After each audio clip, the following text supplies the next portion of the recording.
What happened when you gave the wrong person a second chance? My sister and I have always had an okay at best relationship. We never talked, but we never fought either. We never shared clothes, never talked about boys, never did anything like that. Whenever it was just us two, the air was filled with awkward silence, which neither of us cared enough to break. But that all changed when she turned 21, because the second she took her first sip of beer, everything changed. She went from drinking monthly, to weekly, to daily. It felt crushing seeing her delve deeper and deeper, and what was even worse was when she tried to drag me down with her. I never liked alcohol and wanted to stay away from it, but she bullied and coerced me into it. On her 22nd birthday, she gave me a bottle of water that was actually straight vodka, and when I spat it out and started coughing, I looked up to see her recording my reaction and laughing. I gave her one final chance after that. I told her if she tried to drag me into drinking again, I would cut her off. Well, a month later, it was her and her boyfriend's anniversary. They invited me out with them, and my sister promised not to ask me to drink with her. Of course, she lied. Throughout the whole night, she kept giving me extremely diluted drinks that I didn't even realize had alcohol in them. Some vodka, whiskey, even rum. I remember feeling a light buzz after my third drink and the world started spinning. This was the first time I was intoxicated. I clung to her asking what was wrong with me, but she just laughed and because she was tipsy herself, admitted what she had done. I don't remember the specifics. All I remember is being enraged. I called a cab on the spot, and once home, I sent her a voice note telling her I never want to see her again. What's even more insane is that she called me a week later, blaming me for ruining her party, because everyone looked at her like she was an eye-hole after finding out why I left. I didn't even respond, just hung up. Life went on without her. I soon met the love of my life. We got engaged, got married. My sister wasn't invited, never even attempted to reach out. But then, coincidentally, when I was pregnant, she sent me a message. She said she saw my Facebook post about having a baby with my husband on one of her friends' accounts,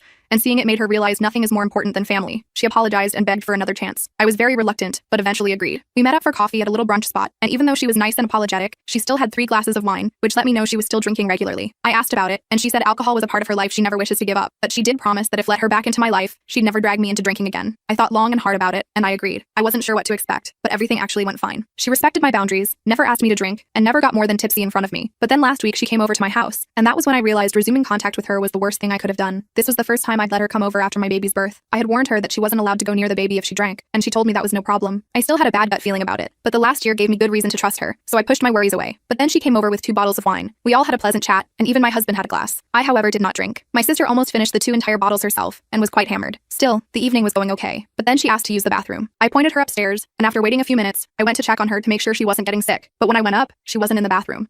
She was in our room, sitting on our bed, wasted out of her mind, holding my baby. The second she saw me, she panicked, and quickly stood up to give him to me. But as she was standing up, she lost balance. She fell, and dropped my baby. He fell on the floor. I screamed and went to check up on him. Thankfully, he hadn't fallen from a notable height. He was crying, but seemed to have no major injuries or anything, which I thank my lucky stars for. My sister got up and started apologizing, and I just called my husband. I told him to hold our baby and dragged my sisters downstairs and outside to speak to her. I told her that I had one rule. Under no circumstance could she get near the baby while drunk. And while drunk, she decided to hold him, then dropped him. She kept apologizing, but I called her a taxi home saying I never wanted to speak to her again. That, however, turned out to be a mistake, because as it turned out, she had done more than just dropped my baby. She had fed him the remainder of her wine bottle, and he was currently upstairs, throwing up, while my husband was crying and calling the hospital. I can't tell you what I did to my sister when I next saw her. The rest of the video is on my channel.